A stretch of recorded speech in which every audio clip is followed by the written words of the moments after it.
everyone. Today we are going to be talking about the U.S. disability rights movement, the relationship between advocacy and compliance.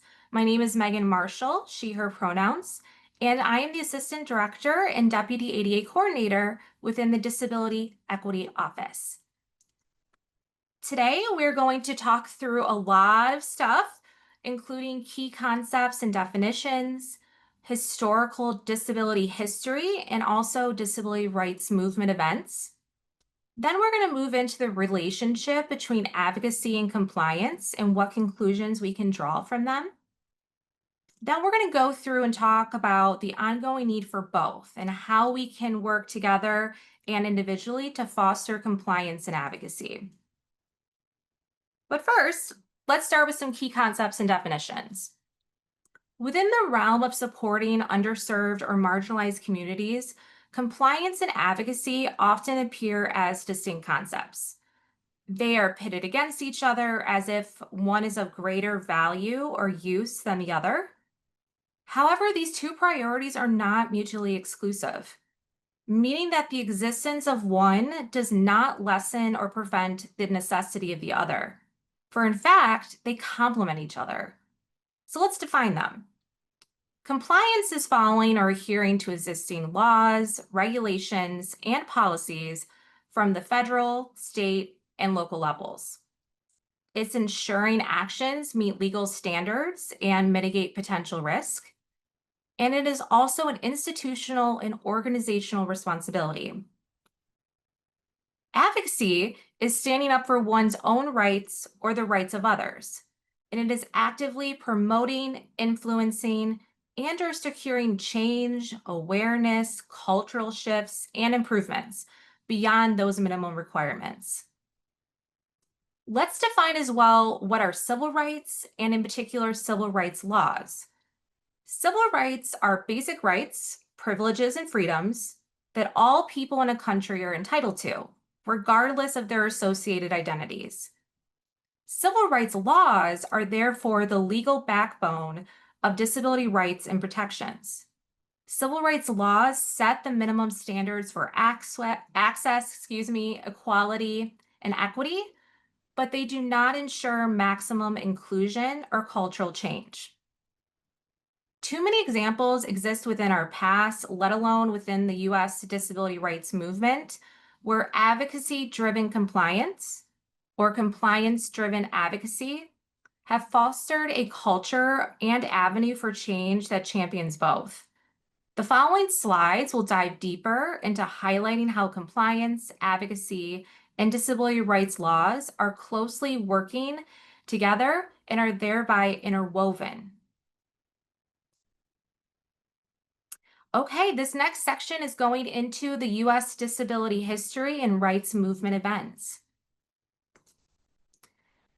Explanation of the following slides. Allow me the opportunity for a disclaimer, if you will. It is important to note that the disability rights movement did not begin in a vacuum.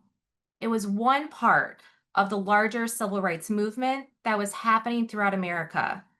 Although the movement is not recognized as an organized civil rights struggle before 1962, there were many important events that created the fertile ground from which the movement would spring up. Ultimately, disability history in the U.S. is not a simple chronological narrative, but a complex blend or mix of ongoing struggles and achievements. The following slides highlight several historical events and impactful individuals that showcase advances in disability rights, services, and independence via the interplay between advocacy efforts and compliance implementation. Therefore, what is presented to you all here today only represents a fraction of American disability history, as well as an evolution of our language around disability.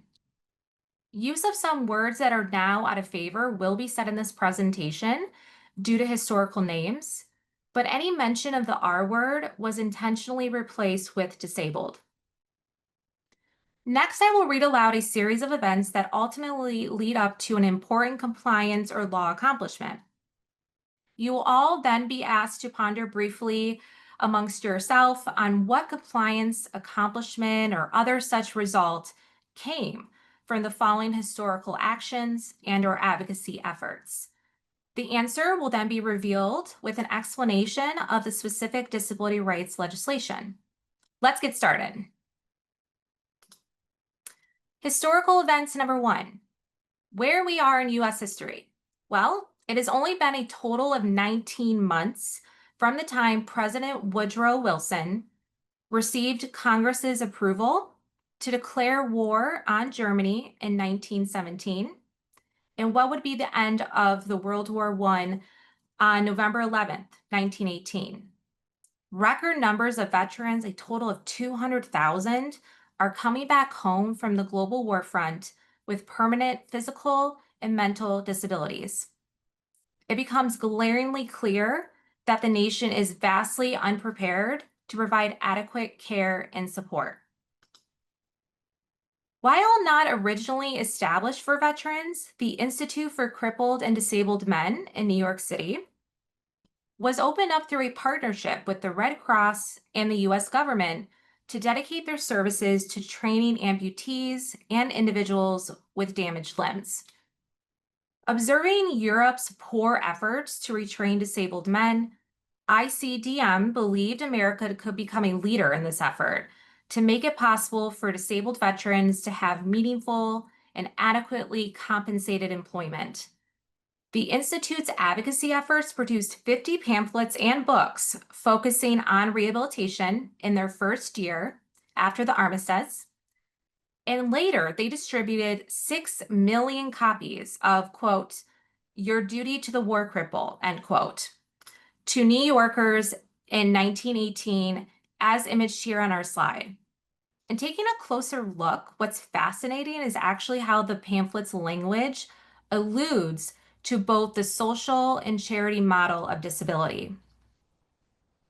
Then comes the rise of advocacy groups like Disabled American Veterans, or DAV, founded by Robert S. Marks, a wounded World War I veteran, in 1920. DAV works alongside the 100,000 first-year members who joined the 1919 U.S. Congress chartered organization called American Legion to raise public awareness about disabled veterans while pressuring the government to adopt programs to address their rehabilitation and reintegration into American society.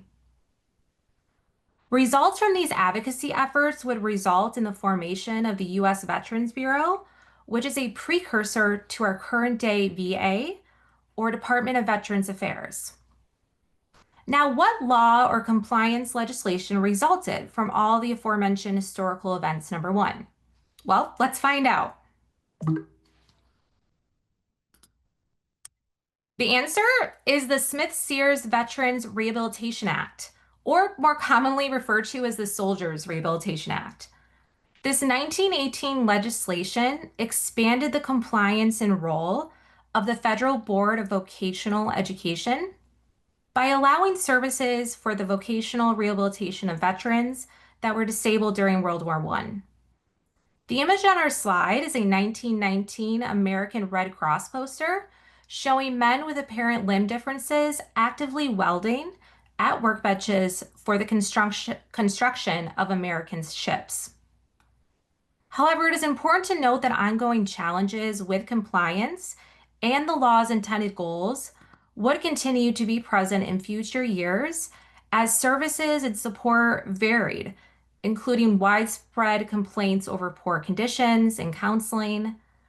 Black veterans face discrimination and substandard care. And by the late 1920s, only half of eligible veterans received some training, with costs soaring to $400 million plus annually. The later impact of answer number 1, well, the good news is it was only through such continued advocacy efforts and through using the Soldiers Rehabilitation Act as a foundational building block that 2 years later, on June 2nd of 1920, The Smith-Fest Act, also known as the National Civilian Vocational Rehabilitation Act, was passed to establish the first federally funded program to assist civilians with disabilities. What this law did specifically is that it established the federal state rehab program and gave funds to states with a 50-50 match, mainly for vocational services, guidance, and occupational adjustment. The only eligible individuals at the outset were those with physical disabilities, and they were not provided with any physical or psychological therapeutic services. The civilian rehabilitation program was such a success that it was extended in 1924. On our slide is a black and white image of the Birmingham Age Herald newspaper on March 30th of 1924 with the title of, quote, "Starts Over Anew," showing Joseph Webster of West End, Montgomery, before and after his rehabilitation. This showcases a great example, one of many, of how the existence of the Soldiers Rehabilitation Act provided credible and strong platform for which advocacy efforts could then be launched to expand services to all U.S. civilians. Compliance begot or essentially gave rise to further advocacy, resulting in more compliance for increased disability rights. Okay, moving on to historical events number 2. At this time, frustrations are high amongst the disability community. The Rehabilitation Act of 1973 had already been passed into law. However, regulations needed to implement and enforce its provisions were not issued promptly. The 4-year delay from 1973 to 1977 led to a historic moment where disabled activists across 10 cities in the US, supported by allies like the Black Panthers, led the longest sit-in of a government building in US history, 25 days. Our two images show a crowded room full of protesters huddled together for discussion, with a woman providing ASL interpretation in the center of the space, and a yellowed copy of the front page of the Black Panthers newspaper, all from events within this 25-day period. Judy Heumann comments in her memoir, quote, "The next day, the Los Angeles Times reported on the event and quoted Representative Patricia Schroeder, 'What we did for civil rights in the 1960s, we forgot to do for people with disabilities,' end quote." Let us briefly ponder internally, what was the result from the aforementioned historical events number 2?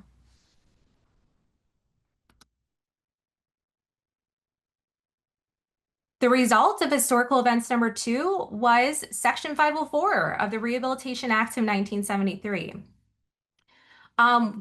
This Section 504 prohibits discrimination based on disability in programs and activities receiving federal financial assistance.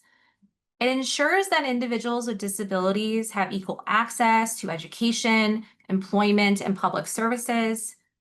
And it requires schools and institutions to provide reasonable accommodations, such as assistive technology or modified testing, to support the success of students with disabilities.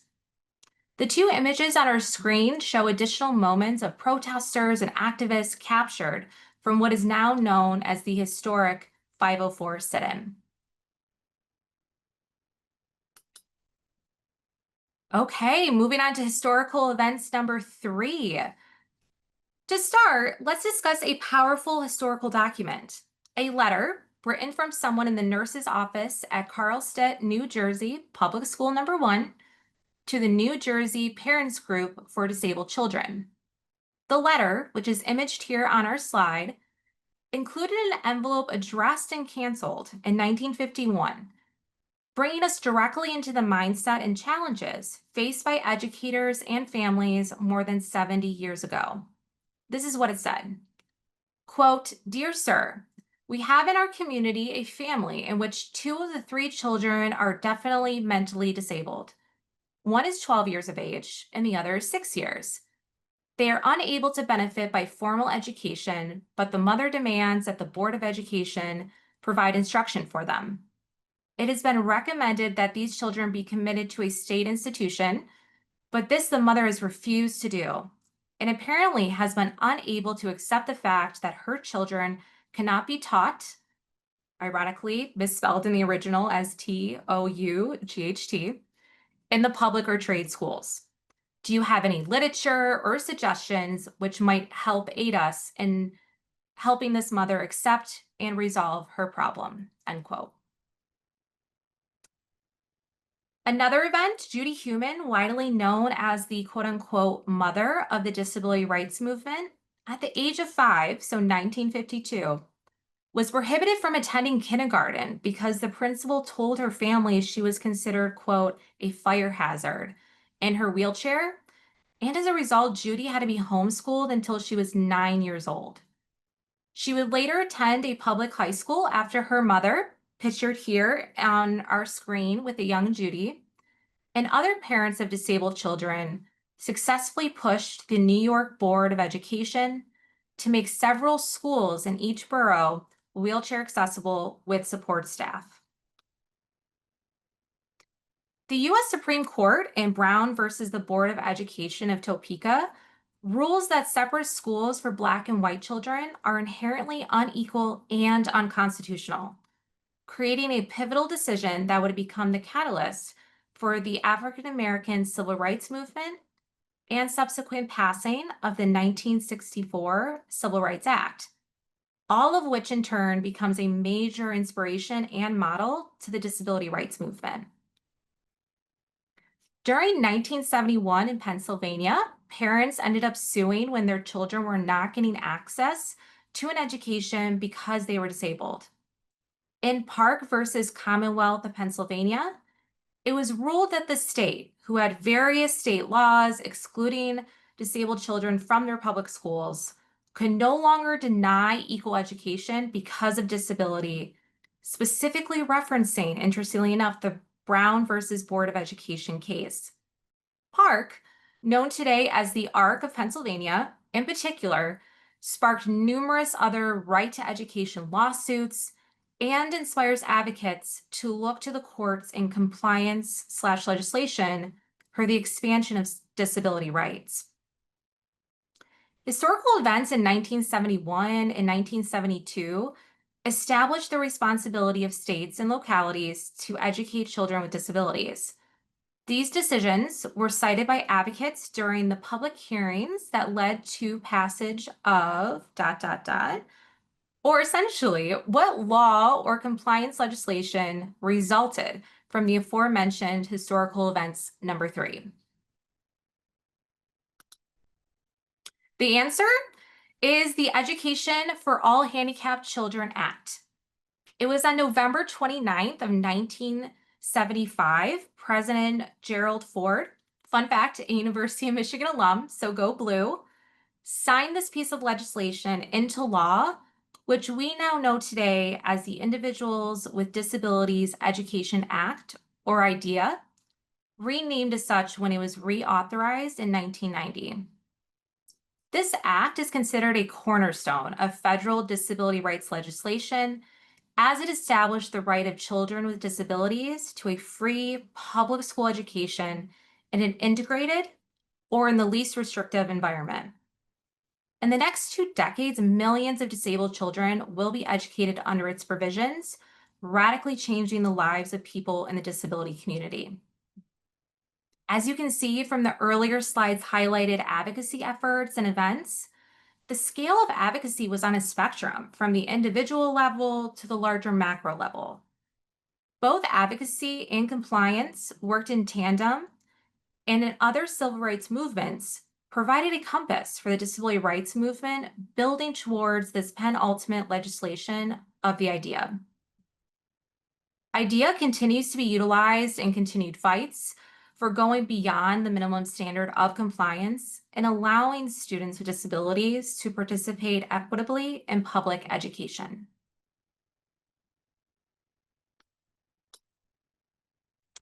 Okay, moving on to historical events number 4.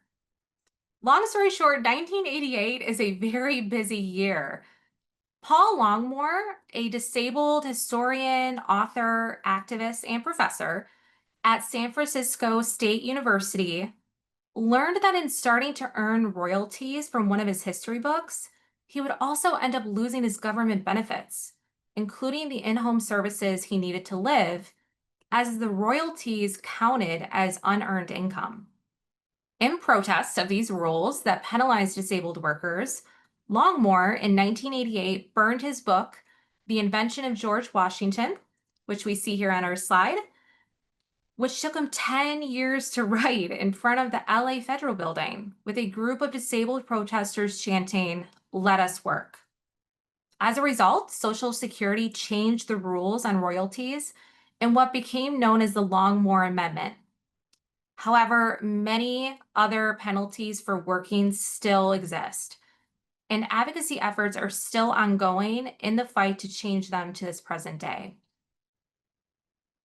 Another event, the quote unquote Tech Act, is passed, establishing a federal funding grant program to support the creation and development of state level programs focused on providing assistive technology services and devices to individuals with disabilities. One of the Act's main emphases was on consumer involvement in the design, development, and implementation of assistive technology programs and services. In the same year, Gallaudet University students, faculty, staff, and allies, as you can see here in our middle image, united in an unprecedented protest, to defy their board of trustees in forcing the hiring of a deaf person as president when the college announced that they would be selecting the hearing applicant of the position's 3 finalists. The campus of the world's only university dedicated to deaf and hard of hearing students was shut down for a week before activists won their demands.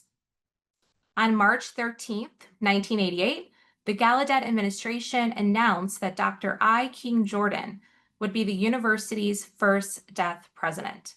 Fun fact, there is actually a new Apple original film about the Deaf President Now movement, so go ahead and check that out. Our last bullet point, we have American Disabled for Accessible Public Transit, or known as ADAPT. Protesters gained media attention as they took sledgehammers to the inaccessible Walk of Fame in Hollywood, chanting "Walk of Shame," as pictured in the third lowest image on this slide. This occurred after years of advocacy for curb cuts and accessible pathways, leading to the death of a wheelchair user who was hit and killed because he was forced to ride in the street. This wasn't the first of ADAPT's protests, and it wouldn't be their last. From March 12, 1990, they organized the Wheels of Justice campaign by bringing hundreds of disabled people, roughly around 700, to the nation's capital to march from the White House to then occupy the Capitol Rotunda. 60 activists began crawling up the steps in what is now known as the famous Capitol Crawl, and 104 protesters were arrested when they refused to leave the Capitol building. What was the result from all the historical events number 4 mentioned here?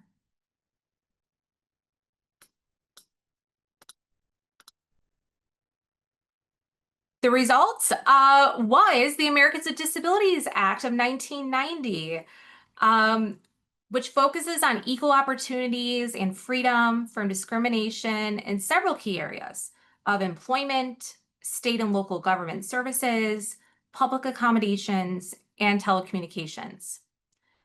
President George H.W. Bush, as pictured in this image on our slide, signed the ADA into law on July 26 of 1990 and said, quote, "Let the shameful wall of exclusion finally come tumbling down," end quote.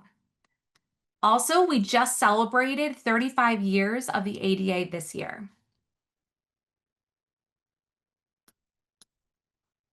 Okay, we're going into our last set of historical events, number 5. First, we have Edward Roberts becomes the first severely disabled student at the University of California at Berkeley in 1962, pictured in the two top most images here on our screen. John Hessler later joins Ed Roberts at UC Berkeley, where together with other disabled students that soon followed them, the Rolling Quads are formed in efforts to advocate for greater access on campus and in the surrounding community, for at this time they had been living in the Student Health Service Infirmary, a part of the Cowell Hospital on campus, as there were no accessible residence halls. The students eventually won federal funding to create the Physically Disabled Students Program, the first of its kind in the country. The following year, 1963 to be precise, President Kennedy, in an address to Congress, calls for the reduction of, quote, over a number of years and by hundreds of thousands of persons confined to residential institutions, and he asks that methods be found to retain in and return these individuals to the community where they can restore and revitalize their lives through better health programs and strengthened educational and rehabilitation services. Though not labeled as such at the time, this is a call for deinstitutionalization and increased community services. In 1972, Dr. Mike Wilkins and Dr. William Bronston helped expose the conditions at Willowbrook State School in New York, pictured in the bottom image, an institution that held individuals with disabilities. They exposed it to the media, which led to a major public outcry and contributed to deinstitutionalization over time. Willowbrook was forced to make drastic changes after being sued by parents in 1972, but it did not officially close until 1987. Last but not least, in 1985, the City of Cleburne versus Cleburne Living Center made it all the way to the U.S. Supreme Court, where it was ruled that localities cannot use zoning laws to prohibit group homes for people with developmental disabilities from opening in residential areas solely because its residents were disabled. Okay, historical events, still number 5, 2 of 2. We have some more events to talk through. The first of which is Congress in 1975 passes the Developmentally Disabled Assistance and Bill of Rights Act, providing federal funds to programs servicing people with developmental disabilities and outlining a series of rights for those who are institutionalized. The lack of an enforcement or established compliance mechanism within the bill and subsequent court decisions will, however, render this portion of the act virtually useless to disability rights advocates. In 1981, Congress passes the Civil Rights of Institutionalized Persons Act, authorizing the U.S. Justice Department to file civil suits on behalf of residents of institutions whose rights are being violated. Our last bullet point is the Fair Housing Act, originally a 1968 legislative result of the Civil Rights Movement and of Dr. Martin Luther King Jr.'s advocacy efforts on housing discrimination. It extended its protections to include disability in the Fair Housing Amendments Act of 1988. These amendments also established minimum standards of adaptability for newly constructed multi-dwelling housing. Now, from all of those events that we talked about, and there was quite a bit, what resulted from the aforementioned historical events number 5 slides? Well, let's find out. The answer is the independent living movement. Did that throw you off a little bit because the answer wasn't a law or piece of legislation? It was intentional because what's really fascinating is how social movements often act as catalysts for subsequent movements, creating this ripple effect of activism and social change. It is clear that advocacy efforts, both struggles and successes, of the disability rights movement contributed to the creation of the simultaneously interconnected independent living movement, or ILM. The image in our slide shows just two of the many prominent disability rights advocates. Judy Heumann on the right smiles and sits next to Ed Roberts, left. Together, they both co-founded the Center for Independent Living at UC Berkeley. The history of the ILM and its driving philosophy also share commonalities with other political and social movements that flourished in the United States, like that of civil rights movement and deinstitutionalization movements.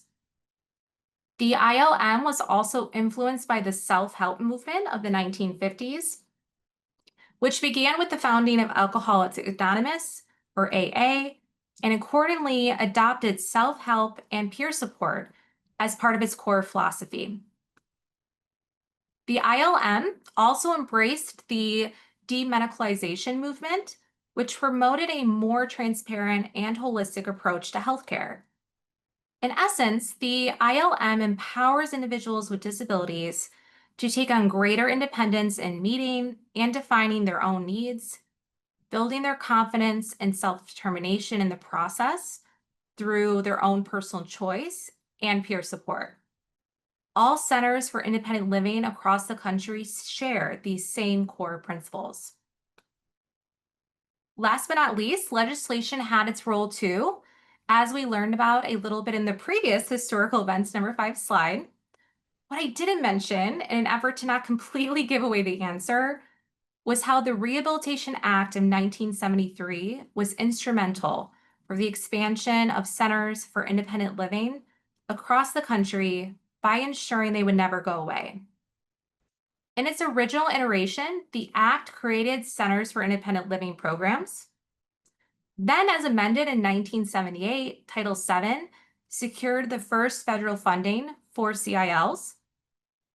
The 1992 amendments mandated that CILs provide 4 core services encompassing information and referral, independent living skills training, peer counseling, and individual and system advocacy.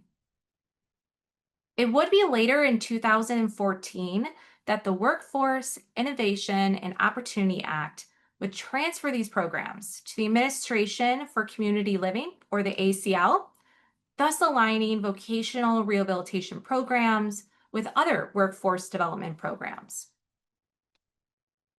Compliance and advocacy, again, both shine through here as strong contributors in action.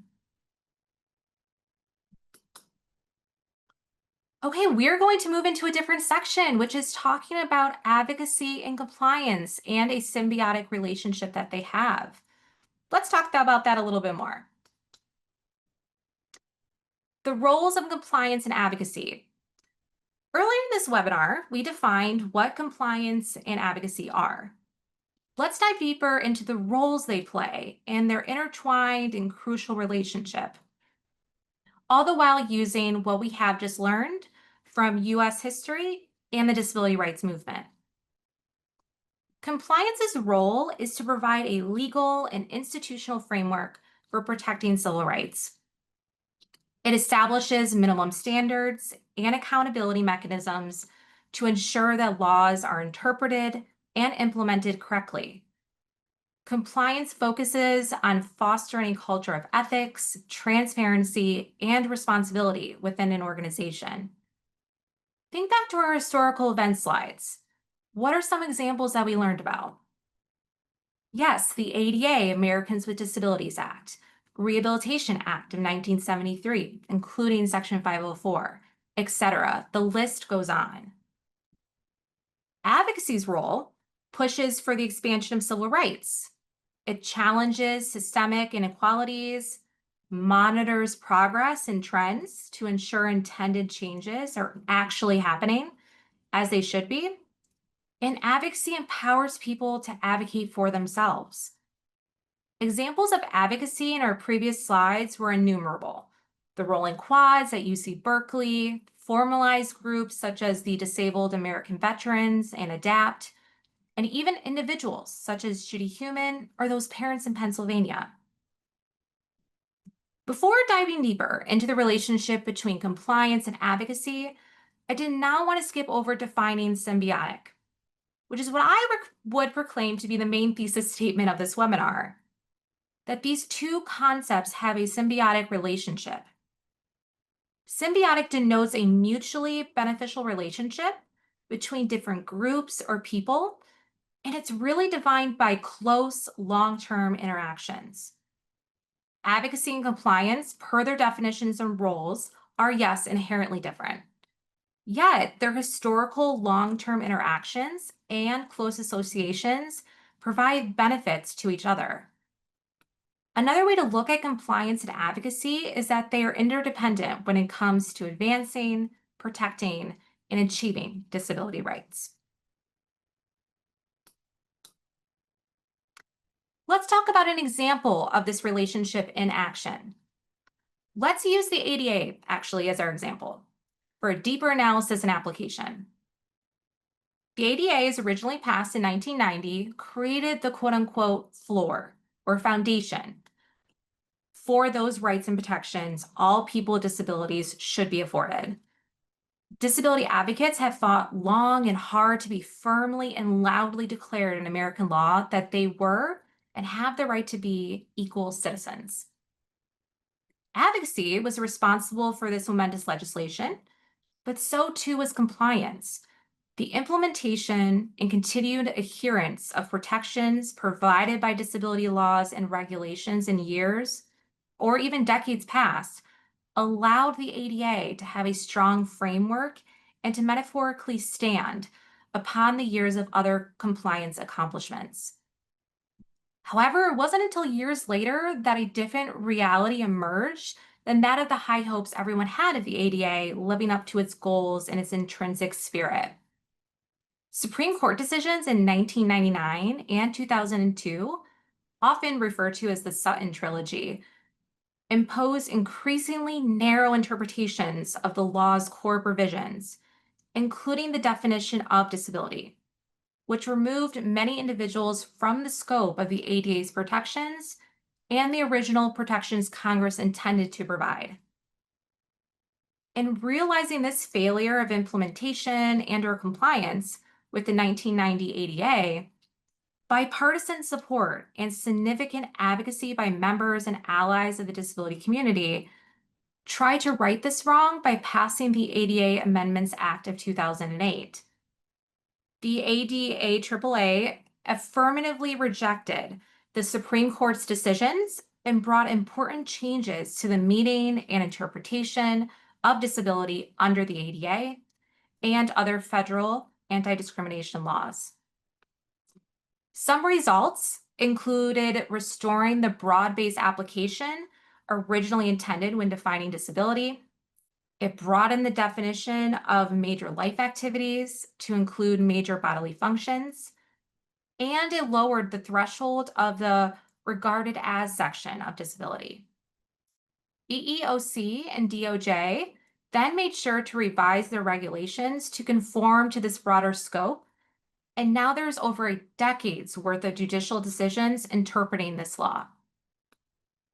As time passed, advocates continued to turn to the courts with open ADA interpretation questions regarding a range of issues, such as whether an individual with a disability is qualified to perform a specific job or receive a service, what makes an accommodation reasonable or imposes that undue hardship, or if determinations about discrimination were actually based on disability.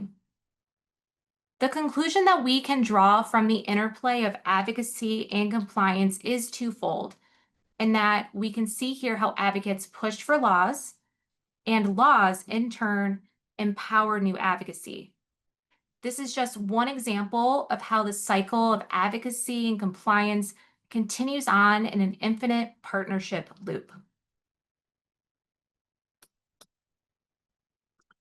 We can draw conclusions from advocacy and compliance's symbiotic relationship.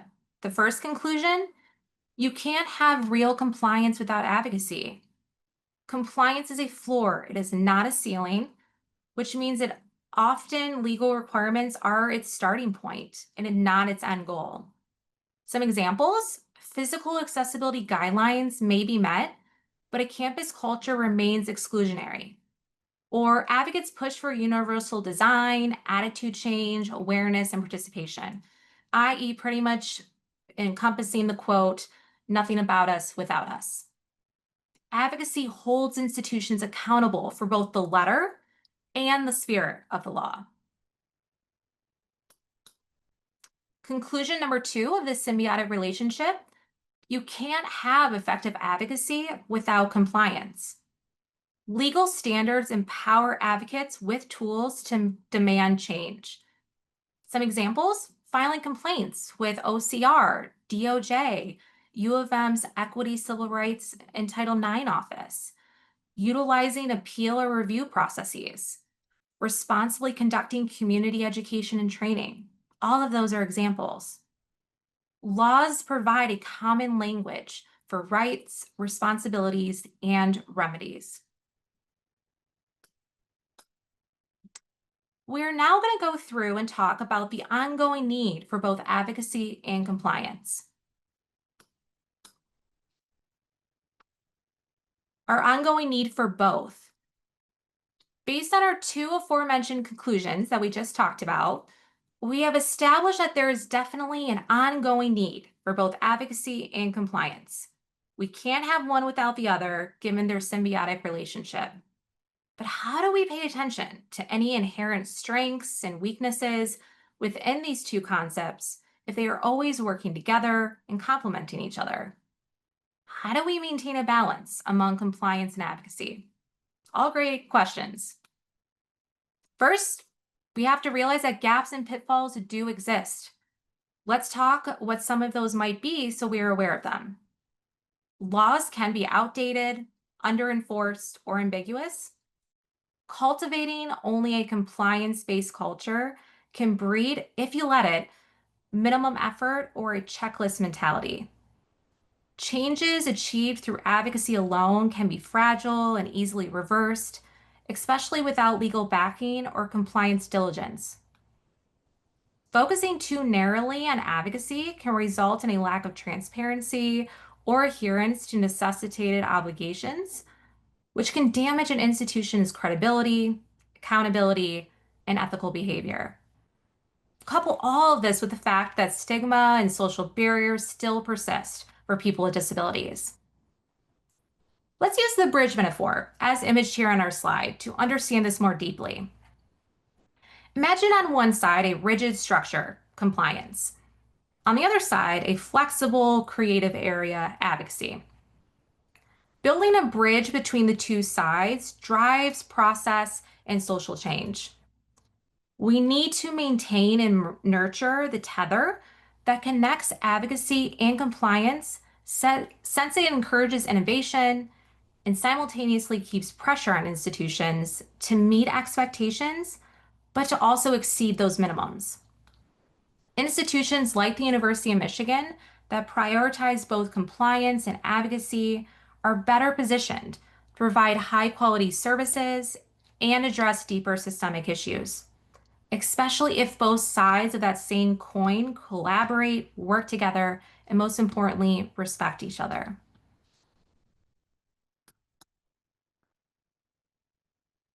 How to foster a culture of compliance and advocacy? How do we exactly do this?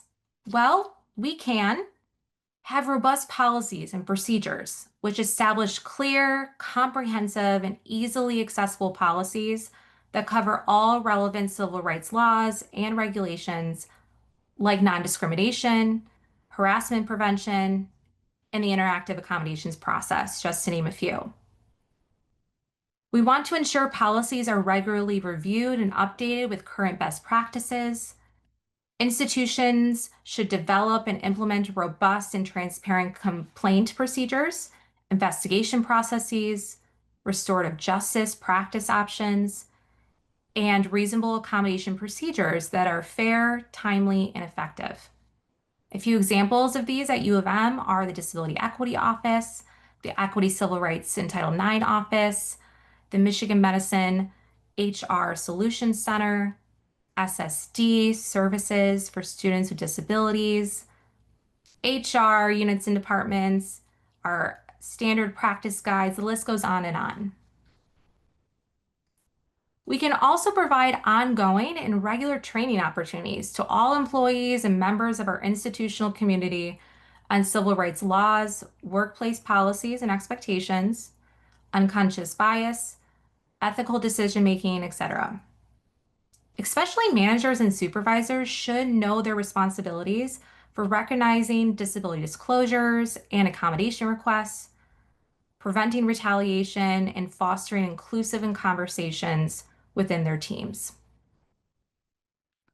Through ethical leadership, we can lead by example through demonstrating a visible and genuine commitment to civil rights compliance and advocacy. Actively participating in trainings and modeling inclusive behaviors. Look at that. You guys are already doing that by participating in this presentation today. We will want to clearly articulate and communicate those core values and principles in our mission and goals, and ensure that key messages are commonly being delivered to reinforce compliance and ethical conduct.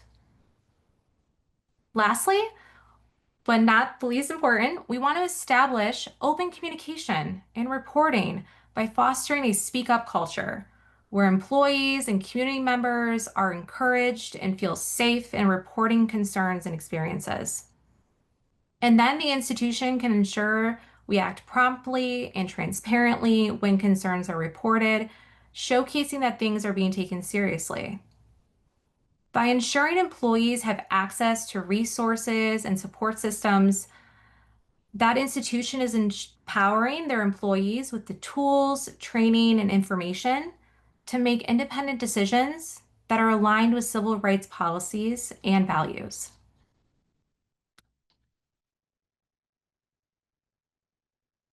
A quote from Senator Tom Harkin. Here's a compelling quote from the former U.S. Senator Tom Harkin. He was a chief sponsor and lead Senate author of the Americans with Disabilities Act and a continued disability advocate in later years. The picture to the right is of Senator Harkin upon passage of the landmark ADA, delivering a speech on July 13, 1990, on the Senate floor in American Sign Language, or ASL. Harkin, whose brother Frank was deaf, made history as his speech is the first in American Sign Language to be delivered from the Senate floor. Senator Harkin stated, quote, "The ADA is a civil rights law. Its passage was monumental, but laws mean little without vigilant compliance. True respect for the rights of people with disabilities is shown not just in words, but in action, when we uphold and enforce the standards that guarantee equal access and opportunity," end quote. I'll end today with just one of the many reasons why this quote matters. It highlights that compliance is foundational to realizing the promises of disability rights. Without it, laws remain symbolic and do not translate into real-world equity and inclusion. Our compliance actions and advocacy efforts can use civil rights laws as leverage to continue reaching for higher standards and greater acceptance.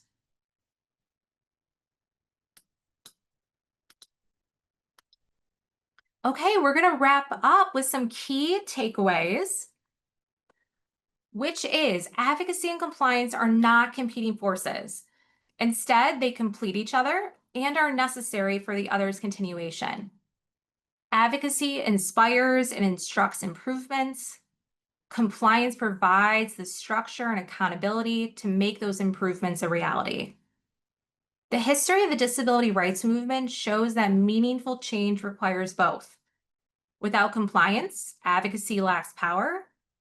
Without advocacy, compliance lacks purpose.